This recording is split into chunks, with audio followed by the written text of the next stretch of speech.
Hello student, यदि आपको लगता है कि आपका नंबर कम दिया गया है, आपका नंबर काटा गया है, तो आप अपना नंबर कैसे बढ़ाएंगे।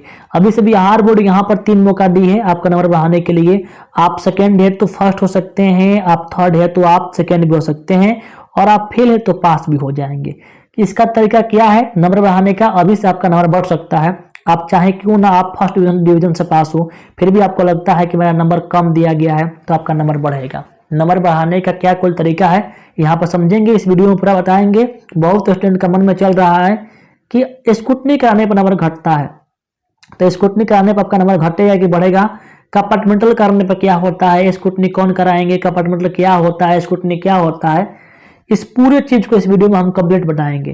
तो इस पूरे वीडियो को बिल्कुल ध्यान से देखेंगे, तभी आपको समझ में आएगा कि किस प्रोसेस से आप लोगों को आपका नंबर बढ़ेगा, किस तरीका से आप नंबर बढ़ाएंगे आप लोग, किस तरीका से आप सेकेंड से फर्स्ट हो सकते हैं, आप थर्ड से सेकेंड हो सकते हैं, और फेल से पास हो जाएंगे। इस पूरे प्रोसेस को बताएंगे इस वीडियो में, है ना।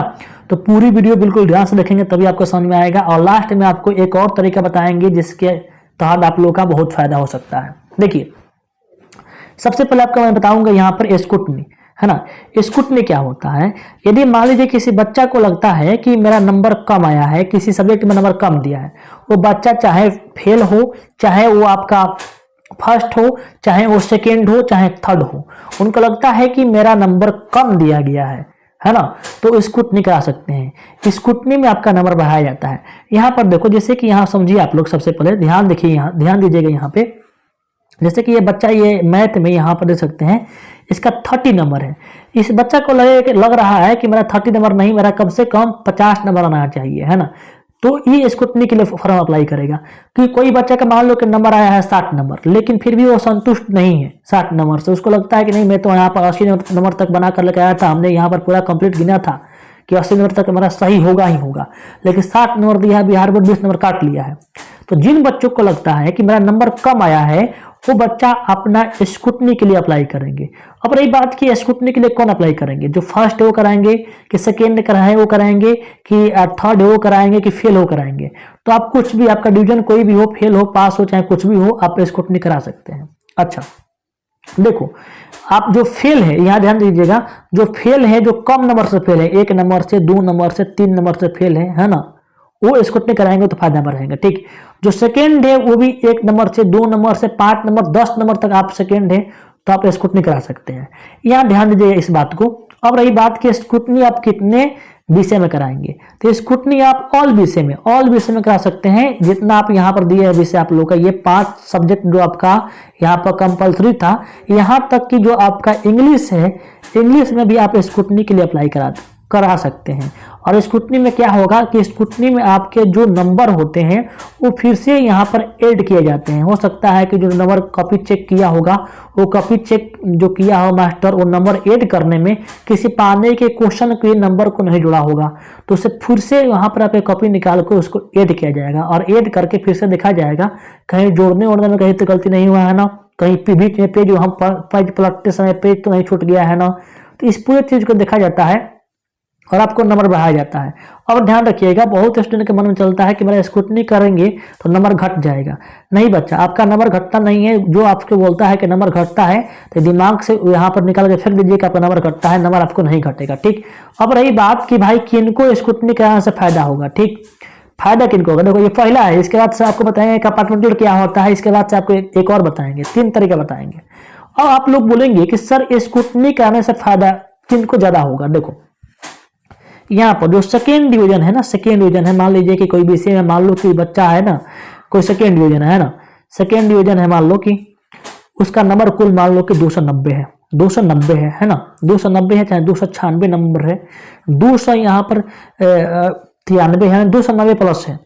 तो वो अगर स्कूटनी का आता है 2-3 विषय में, 2 विषय में, 3 विषय में, मान लीजिए कुछ को लगता है कि मेरा मैथ में, संस्कृत में नंबर काटा है, ये 2 में कराएगा, तो हो सकता है कि 5-5 नंबर, 6-6 नंबर मिल करके आपको ये नंबर ऐड करके 290 से में ऐड होकर के ये 2-3 से प्लस हो जाएंगे, और 3 से प्लस हो जाएंगे तो आप सेकेंड से फर्स्ट हो सकते हैं।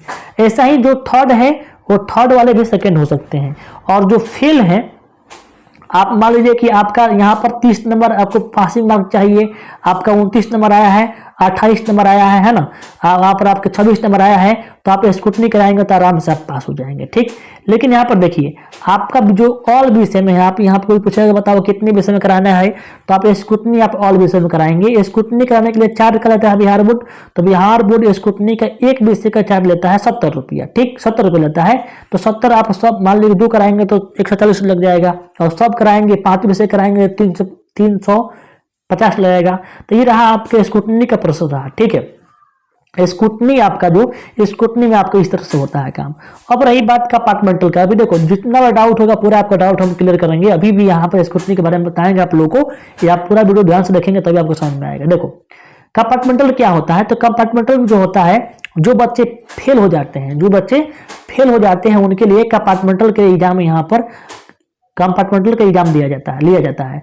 तो कंपार्टमेंटल के जो फॉर्म के लिए अप्लाई करेंगे वो मात्र वो 2 विषय में करेंगे। ऐसा नहीं है कि आप स्क्रूटनी की तरह आप सही विषय में आप स्क्रूटनी की तरह करते हैं तो कंपार्टमेंटल के लिए भी आप कर सकते हैं, नहीं, केवल किसी भी 2 विषय में आप फेल है तो आप कंपार्टमेंटल के लिए आप अप्लाई करेंगे, आपका एग्जाम लिया जाएगा, एग्जाम लेकर के आपका फिर से रिजल्ट को अपडेट किया जाएगा, आपका नंबर बढ़ जाएगा, ठीक। अब रही बात कि पूछेंगे सर कि कंपार्टमेंटल के जो एग्जाम जो रिजल्ट आएगा उसका वैल्यूएशन क्या होगा, मतलब कि उसका वैल्यू बराबर होगा कि नहीं होगा। तो मैं आपको बता दूं कि आपके वैल्यू इस रिजल्ट के और कंपार्टमेंटल के रिजल्ट के दोनों के वैल्यू एक बराबर है, 1% कम नहीं है। कहीं भी सरकारी नौकरी में लगाएंगे तो जितना वैल्यू इस रिजल्ट का है उतना वैल्यू उसका है। और कितना पूछेंगे सर कि आपका जो रिजल्ट होगा कंपार्टमेंटल का जो रिजल्ट होगा उस पर लिखा रहेगा, तो बिल्कुल नहीं लिखा रहेगा, सेम आपका ऐसे ही आपका रिजल्ट आएगा, खाली आपका एग्जाम आपका दोबारा होगा, ठीक। अब रही बात कि भाई पूछेंगे कि कंपार्टमेंटल कौन कराएंगे। देखो यदि आपका 14 नंबर कम है, 15 नंबर कम है, 16 नंबर कम है तो आप चुपचाप कंपार्टमेंटल के लिए अप्लाई करेंगे कि नहीं 2 विषय में कम है तो, ठीक है।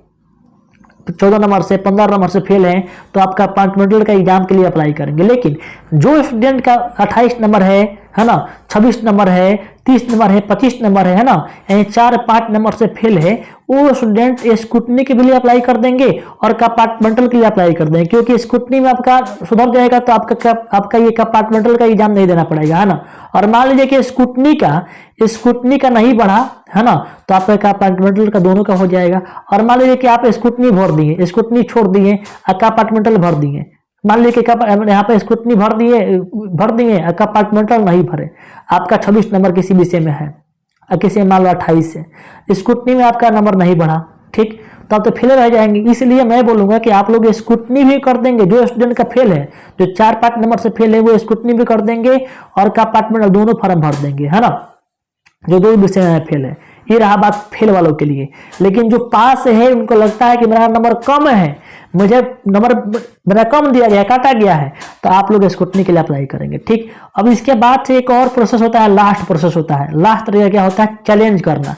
चैलेंजिंग में क्या होता है कि आपके पूरे कॉपी को निकाला जाएगा, उस कॉपी को निकाल कर फिर से दोबारा आपके सामने यहाँ पर उसका छाया प्रति मतलब उसका जेरॉक्स कॉपी लेकर के आया जाएगा और आपके सामने चेक होगा, ठीक है। तो उसे बोलते हैं चैलेंज करना। और चैलेंज वही करते हैं जिनको पूरा 100% कन्फर्म होता है कि मेरा जो है लिखा हुआ 100% कन्फर्म है, यहाँ पर वही चैलेंज करते हैं। चैलेंज में क्या होता है, चैलेंज में पूरा आपके एक वर्ड आपके मिलाया जाता है, मात्रा मिलाया जाता है उस चैलेंजिंग करने में, और चैलेंजिंग करने में खर्च भी लगता है। तो चैलेंजिंग यहाँ पर अधिकांश मतलब कि बच्चे कराते ही नहीं है कोई, क्योंकि चैलेंजिंग में बहुत रिस्क है।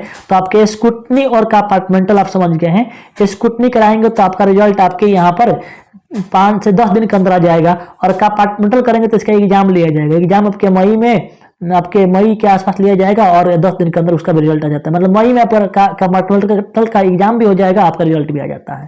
अब रही बात यहाँ पर कि कंपार्टमेंटल आप देंगे तो आप 2 विषय में देंगे, है ना, और पास हो जाएंगे, आपका 1 साल बच जाएगा। लेकिन मान लीजिए कोई बच्चा 3 विषय में फेल है, 4 विषय में फेल है, 5 विषय में फेल है, तो क्या करेंगे। तो आपके लिए वही तरीका है कि आपके लिए यहाँ पर कोई तरीका नहीं है ना, आपके लिए 1 साल फिर से आपको यहाँ पर तैयारी करना पड़ेगा।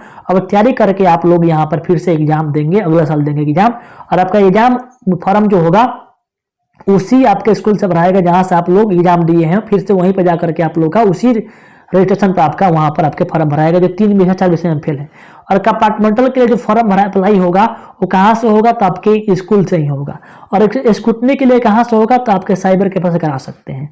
तो ये रहा पूरे प्रोसेस। अब आप लोग बताएंगे कि आपको क्या लगता है कि मेरा नंबर, आपका नंबर कितना आया हुआ है, और मान लीजिए कि आपको क्या लगता है कि आपका नंबर कम आया हुआ है कि अधिक आया हुआ है, आपको क्या लगता है कि आपका नंबर काटा गया है कि आपका नंबर जितना लिखे उतना मिला हुआ है, आप कमेंट करेंगे। और इसके अलावा कोई डाउट होगा उस डाउट को भी कमेंट करेंगे, उस डाउट को हम क्लियर करने का प्रयास करेंगे। मिलते हैं नेक्स्ट वीडियो में नेक्स्ट अपडेट के साथ, तब तक के लिए जय हिंद।